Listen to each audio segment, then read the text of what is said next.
Hello there, hope you're doing really well and that you'll have a really nice weekend. It is Friday today and I'm excited to end this week on the Insomnia Insight channel with a success story. In fact, it is one about David, and I've already posted one of his emails, but in this one we're going to really get into what was going on. You know, what were his kind of thoughts, beliefs in the beginning, and what ultimately led to him no longer having insomnia. And before we start, anybody that hears this, if you at any point in time feel that, guess what, it's been a couple of months now and I'm doing better, or, you know, oh, I remember that Insomnia Insight thing, Daniel, you know, that was a year ago and I'm sleeping good, please drop an email or comment because it is so helpful to hear from somebody who's gotten past insomnia what that process was like. So with that said, as always, nothing mere is medical advice, my little disclaimer, but let's just jump in here. So July 10th, so that's actually a good, what's that, 4 months ago, David wrote the following. Daniel, thanks for the videos and the shout out. I forgot it shows my full name in the comment, that's fine. You're certainly right about not making the number of hours important. I know that will be my challenge as it's an easy metric to measure. I've stopped watching the clock the last month, and that certainly helps some of the anxiety. Real brief, in case you want to know my story, I've had sleep maintenance issues all year long. Suddenly, I was waking an hour or more before I wanted to, and I already had issues sleeping a normal 7 to 8 hours anyways, always rising earlier than I'd like. I can't remember a time in the last decade where I woke up to an alarm, so subtract an extra hour or more irregularly, that wasn't fun. I had been through sleep onset several years ago and did self-guided CBTI to fix those issues and ditch sleeping pills. But I'm glad I've helped this time around. The first 2 weeks was hell and my sleep efficiency was pretty horrible, but I think it's starting to break through. I actually woke to a 4 a.m. alarm several nights in a row recently and that felt great. I find it interesting that my sleep pattern has changed since starting CBTI. Lately, I've been waking up much earlier than before, but I'm finally starting to fall back asleep pretty soon after. Hopefully that trend continues. So this was in July 10, and a couple of things here. We can see that David was saying, I already had an issue sleeping a normal 7 to 8 hours. So as many of us, you know, he was kind of thinking that 7 to 8 hours of sleep is normal and that he was a little bit not normal or something like that because he'd never really slept that much, you know. So we have this 7 to 8 hours was kind of like an aim, or what he was thinking was normal. And then there was another thing I wanted to comment on. A good point here from David. Like, he's saying that I know I shouldn't be kind of focusing on numbers, but it's an easy metric to measure, and it is like time can be measured, and we routinely measure time down to the second. And I sometimes think about this, that, you know, in these societies where these hunter-gatherer societies that still exist, there's not, the notion of time is so different. It's just like day, night, winter, spring, like rainy season, etc. And sometimes I think that's why we don't have insomnia in those societies, because like you can't track time like we do here. So anyway, just a little side note there. Now, then I think there was you know, I sent an email to David on July 11th, just saying thanks for the for him engaging with me, and I said, you know, studies show that humans across the globe sleep about 6.3 hours on average. And then David wrote back to me on July 18th, and he said the following: Daniel, thanks for the response and for the consideration. Keep it up. I love that your videos are short. I'm feeling pretty positive, getting efficient sleep the last few days. I'm still weirded out that since starting bedtime restriction, and for those of you who are new here, that's when you just spend less time in bed to kind of be more sleepy when you go to bed so you can fall asleep and stay asleep. Since starting bedtime restriction, I'm waking in the middle of the night, which wasn't an issue previously, but I'm gaining confidence and falling back asleep quickly. Unfortunately, my doctor's schedule and mine won't line up for 3 weeks while we both take vacations. The next step my doctor discussed is light therapy. I'm wondering what you think. I'm excited about it because I realize that my job, I'm basically in a large walk-in closet, windowless, from 4 to 9 p.m. hours, from 4 to 9 p.m. 4 days a week for the last 14 years. Oh, that's a long time. Plus, for various reasons, I've always woken early. So maybe over time, my body has taken that as a cue to move my circadian rhythm. I know I've heard you say on your channel, insomnia is anxiety hyperarousal driven, not hormonal. But can hormones/biology play a part in setting the stage for optimal or suboptimal rest? Like, can people be naturally light sleepers who don't produce enough adenosine or melatonin, or too much is released too soon during the night? I'm wondering if that's a thing. Thanks for all you do. So we're going to go back to this, and I want to go back to actually the first email and say that another thing from the very first email was that David wrote, I find it interesting that my sleep pattern has changed since starting CBTI. And we can see how David is, which is completely natural, but it isn't. It's important to note that David is still kind of monitoring his sleep, checking how he's doing. He's wondering about light therapy. Yeah, he's thinking about, where he's working. He is wondering, could hormones, biology still play a role? Basically, he's like examining his insomnia, like what's going on. Kind of a little bit trying to figure it out, trying to find a direction, etc. That's something to take note of. And so that's one thing. And then we have another email here from July 20th from David. And I think I had made a video replying to his question. And I'm sure I said that what I usually do, that, the more, try to not focusing on the why, and just try to kind of abandon that and just move forward is the best thing, etc., etc. Now, David said, I really appreciate your insight. It's funny you bring up exercising. That I did try exercising to improve my sleep early on in the process.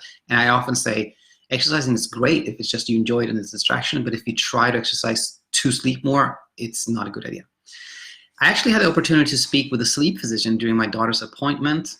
I asked the biology questions about short sleepers, etc.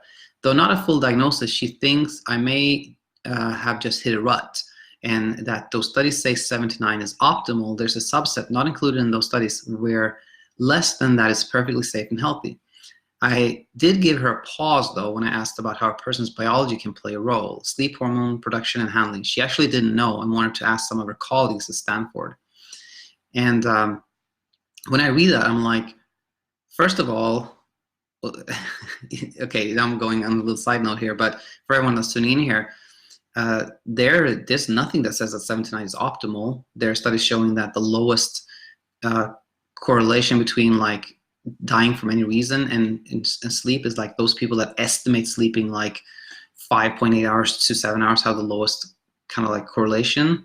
But we know that people overestimate their sleep, so it's really probably people that actually sleep like 5.5 to 6.5 hours are probably the ones who have the lowest risk, like least increased risk of dying early for any reason. But the most important thing with that is like people who sleep short and people who sleep long, I believe it's because they have health issues that cause them either to have little sleep or health issues that make them really tired. I don't think there's definitely nothing that shows that that short sleep or long sleep causes any problems. So just a little side note on that. And also interesting, Stanford, I mean, it's interesting that those type of thoughts are still promoted in a place like Stanford. But anyway, here we go. But you're absolutely right. It's easy to ruminate on the why. And I'm going to work on pushing past that. From the point I am at, to defend myself a little, I do think the question was from more of a curiosity scientific point than rather than stress emotional. I do agree with you say, I'm going to work on just living life and continuing my treatment. I only give myself a bit of time each morning to think about research, watch videos on insomnia. So I think I'm done for now. Have a great week. You can hear, that David definitely kind of got the message on me always going in the direction of like, don't try to ponder it. And sometimes you're just curious, like David that was here. Anyway, I think we are getting towards the last email from David here. There's one more from July 20th where his doctor said to stop logging and stop the bedtime restriction. She told me I'm doing really well with all, but a break would probably be good. I think that's often a good step forward. Once things are getting better, then that's just like shifting away from sleep is really great. And now we're getting to November 13. so now in kind of in summary here, we've seen that David overall, it was very optimistic, positive, which is you know, when somebody comes in with like has that positive attitude, it helps. But you know, you can't produce that in yourself. Even I would say, even if you are a skeptic, even if you don't believe that CBT will work, as long as you do it, you know, you're in a good spot. As long as you keep going, you know, you'll do really well. So we can see that, you know, he had that going for him, David. But more importantly, we can see that David did have, at least in the beginning, like a lot of questions about what was going on. We can also see that he did have like sort of had a goal of sleeping like 7 to 8 hours, feeling that that was normal and maybe best for you. And so knowing that, let's move on to this last email from David, where you know, you can tell things are different. Daniel, it's been quite a while, longer than I can remember since we communicated. Sorry, I had to unsubscribe from your channel. As you know, sometimes looking up too much information on the subject can be counterproductive. And I want to stop there and say, absolutely. And I actually am really happy when somebody unsubscribes because they're doing better and they don't need to follow my channel, or like David here taking like a sleep detox, just tuning out from the whole, like just not researching sleep, not thinking about sleep. But again, if you can subscribe again when you're doing good, if you want to kind of help others and etc., I mean, that's amazing. Now, I just want to say thanks for having the channel, all the responses. I had my last appointment with my sleep psychologist last week. I truly feel I'm done with insomnia. Okay, does that mean I'm sleeping better? Maybe a little. It's still relatively short, maybe a little more than 6 hours, but I have fallen back asleep more often than I have all year. The important thing is I no longer worry about it. I've got more energy than I had all year, and I no longer feel a desire to solve the mystery of my sleep during the day. This here is crucial. This is super important. We see that. I see this all the time. It's not that David suddenly is like sleeping 7 hours like a rock and feels amazing. It's more of the struggle is over. The questioning is over. The wondering and pondering is over. I'm done with insomnia. It's like David has decided that that's it. I'm not gonna engage anymore. Does it mean I'm sleeping better? Maybe a little. You know, he's not sleeping particularly long, maybe a little bit more than six hours, which again we know is typical. That's average actually. He's fallen back asleep sooner. That's great. The important thing is I no longer worry. Like just in that sentence, that tells you this person is past their insomnia. And also, I no longer feel the desire to solve the mystery. It's just like that's exactly what is the key towards getting past insomnia. It has been an interesting path for me. Though I had no problem with CBT, it did not give me success, and things only improved when I took breaks from the rules. At around one of my CBTI breaks, my sleep doc was working on acceptance meditation with me, which is when I discovered ACT and Guy Meadows' books. She was unaware of the book or applying ACT for insomnia, but she was basically pushing me in that direction. And for those of you not familiar with ACT, that's kind of a mindfulness style approach where you don't engage with your thoughts and feelings, like you try to look on them from the outside, something like that. And that I heard many people feel that's been helpful. I think generally speaking, you know, David says here, I had no problem with CBT, but it did not give me success. And you know, the CBT may not have been what ultimately led towards like made the big kind of like last big step towards sleeping better. But I feel like for almost everyone, it is good to like spend less time in bed for reasons that I always talk about here. But I feel like, you know, on a slight side note here that I think is a helpful one. I'm having a podcast guest tomorrow. His name is Andreas. And it's funny, we were texting back and forth, and I said, you know what, I'm starting to think that kind of the educational part is more important than the behavioral one, because when you talk to people after their insomnia has resolved, I told him, they always say the key for me was like, stop worrying. And then he was like, yeah, but it's often like when people spend less time in bed and they start sleeping more, that they then stop worrying. And that in that moment, he said, he was like, he's right.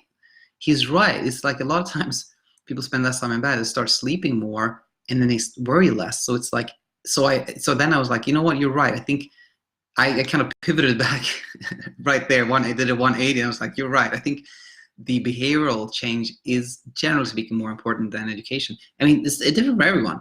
For David, ACT may have been the thing, but for most people, it's like spending less time in bed, shifting attention, more than kind of like changing your thought pattern that makes a difference. Okay, ACT certainly helped, but I think the final piece of the puzzle was interviews with Nick Vignall that both you and Martin have done. He described insomnia as an anxiety disorder, not a sleep disorder. I never had panic attacks, so I never considered anxiety to be the issue, but I never considered there never considered there different levels of anxiety. Nick explained going to sleep is like shifting down gears in a car. That really clicked with me. Even though I was happy to follow the rules, either strict CBT or looser ACT, I was shifting up gears just a bit, making it much harder to fall back asleep. This is another important observation, that anxiety can be anything from like full-blown panic attack to like this hyper-arousal that we don't even notice. And now, all this came to a head one night. After a couple of so-so weeks taking meds once or twice a week, I decided it was okay if I had a bad night and slept on the couch. I was in total acceptance, and since then I felt like the monkey was off my back. I haven't had a pill in 3 weeks. I've fallen back asleep sometimes. When I do wake early, I don't feel like I'm kicking into high gear. So there might be some light sleep happening. And so the key thing here is like, if I pick out one thing that's super important, I decided it was okay if I had a bad night. That I heard Pexi, who's contributed a lot to this channel, describes how he, after 13 years of insomnia, decided, I don't care anymore. I'm going to spend less time in bed, but I don't care if I sleep or not. That was kind of the thing for him. And similarly here, when you abandon the fight, when you're no longer, I gotta sleep, it's like, it's okay if I don't sleep. That is so powerful. And then finally here, of course, I never found much of an explanation other than my brain just got used to a high arousal level at around 5-6 hours of sleeping. But given how different it feels now, I'm extremely hopeful it may repair over time. But also, I'm no longer bothered by the early awakens. It is what it is, and I'm fine with it. I think that's it. Just thought you'd like to hear my story. Again, just another echo of what we talked about already. I've never found an explanation. I'm not bothered by early wakes. It's like, again, insomnia is often described like as a struggle, a fight, you know, and you cannot win that fight. You know, you can't figure it out. You can't, you know, find that thing that's going to make you sleep, etc. It's all about stepping away from the fight, abandoning the struggle. So, David, I said this already a couple times, but one more time again, I'm super appreciative of this. Anybody else that has any question, of course, any question, I'm happy with any questions and comments, but particularly if you, a couple of months down the line, a year down the line, or at whatever time frame, you're doing better, share it. Share how that happened. That is super, super helpful. So that said, I might upload this podcast already tomorrow, but if not, maybe early next week, the one where I'm talking with Andreas. And that said, I hope you have a really, really nice weekend, and I'll have you back on Monday, unless you're taking a sleep detox like David. Okay, bye-bye for now.